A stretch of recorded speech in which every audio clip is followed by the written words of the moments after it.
Makhluk yang berhak hidup di alam semesta ini bukan saja makhluk yang hidup di permukaan tanah, akan tetapi makhluk yang berada di bawah tanah seperti cacing, kemudian serangga-serangga yang selama ini menguntungkan lahan pertanian juga memiliki hak untuk hidup dan lestari. Assalamualaikum warahmatullahi wabarakatuh. Selamat pagi sedulur semuanya, apa kabar? Mudah-mudahan sedulur semuanya selalu diberikan kesehatan dan dimudahkan dalam menjalankan aktivitas sehari-hari. Amin. Bertemu kembali dengan channel Kebun Merdeka 007. Pada kesempatan pagi ini saya akan membahas mengenai lahan pertanian ataupun lahan perkebunan. Pada pembahasan kali ini saya akan menitik beratkan soal kondisi lahan pertanian atau perkebunan kita.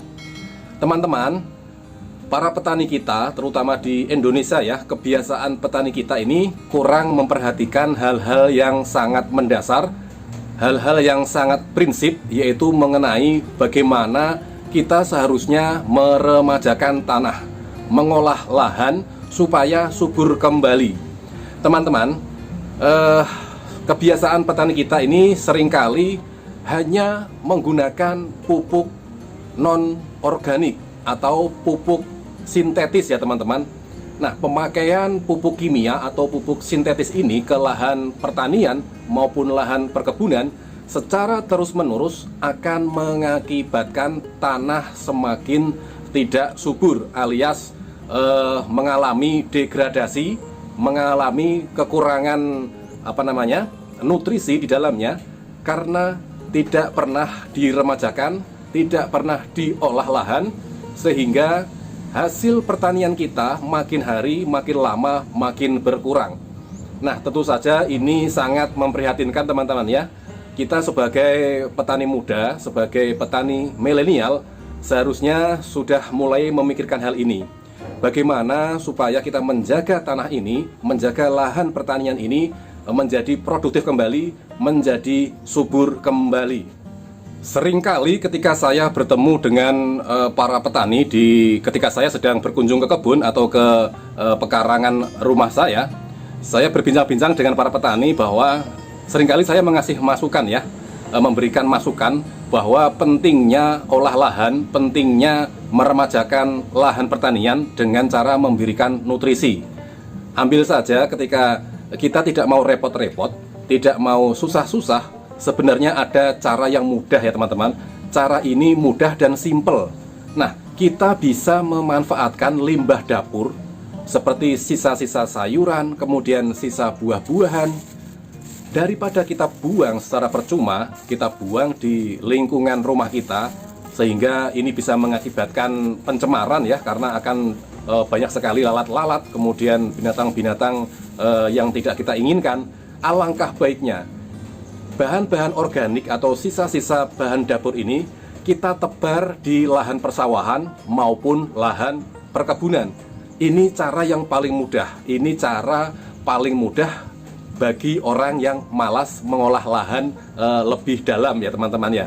Ini cara bodoh lah ya, cara simple, cara kita memberikan nutrisi pada lahan pertanian maupun perkebunan. Kita tinggal menebar saja, kita sebar bahan-bahan organik tersebut seperti sisa sayuran, kemudian kulit buah-buahan atau bahan-bahan dapur lainnya seperti kulit bawang merah, kulit bawang putih. Kita tebar saja secara merata di lahan pertanian. Nah, aplikasi ini atau praktek ini paling bagus, paling baik dilakukan ketika saat musim hujan dan sebelum masa tanam. Karena ketika di musim hujan ini kita tebar bahan-bahan organik, terkena air hujan setiap hari, kemudian terkena sinar matahari, maka ini akan mudah sekali pelapukannya, mudah sekali terjadi penguraian, sehingga bahan-bahan organik itu akan segera diserap oleh tanah dan menjadikan tanah ini subur kembali. Karena apa? Bahan-bahan organik yang membusuk otomatis akan mengundang cacing-cacing tanah terutama. Seperti kita ketahui bahwa binatang cacing ini adalah hewan atau binatang pengurai bahan organik yang paling bagus. Salah satu contohnya bahwa ketika lahan kita di bawahnya terdapat cacing-cacing tanah, maka ini menandakan bahwa lahan kita subur, lahan kita produktif. Nah, inilah cara yang paling mudah, cara yang paling malas yang bisa kita lakukan.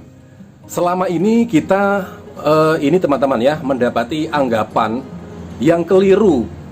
Para petani kita seringkali beranggapan, berasumsi, melakukan kebiasaan yang ini sebenarnya salah. Mungkin teman-teman juga sepakat dengan pendapat saya, yaitu mereka beranggapan bahwa yang membutuhkan nutrisi, yang membutuhkan pupuk itu hanya tanaman saja. Padahal lahan atau tanah kita itu juga perlu diberikan nutrisi, diberi pupuk secara berkala. Karena apa? Ketika kita menggunakan pupuk kimia secara terus-menerus, tanah ini akan menjadi bantet, menjadi sangat gersang ketika musim kemarau, menjadi tidak subur kembali.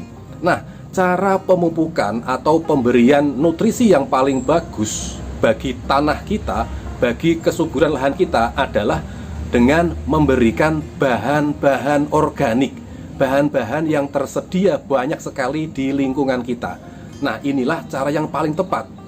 Jadi bahan-bahan organik ini ketika kita tebar di lahan pertanian atau di perkebunan, ini akan mengundang serangga-serangga atau binatang-binatang pengurai tanah selama ini yang paling bagus.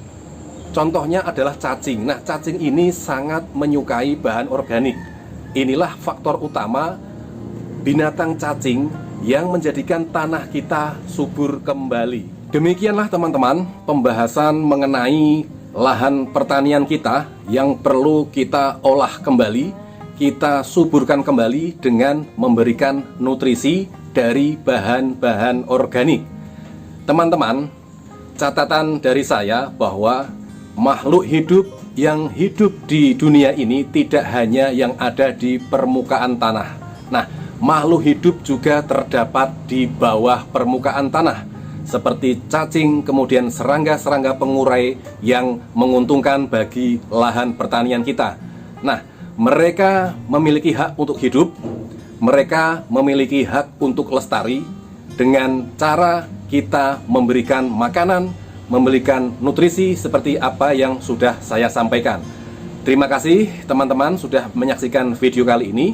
Mudah-mudahan bermanfaat, mudah-mudahan lahan pertanian kita kembali subur, produktif, dan menghasilkan hasil pertanian yang lebih baik lagi. Sampai ketemu kembali, selamat pagi, Assalamualaikum warahmatullahi wabarakatuh.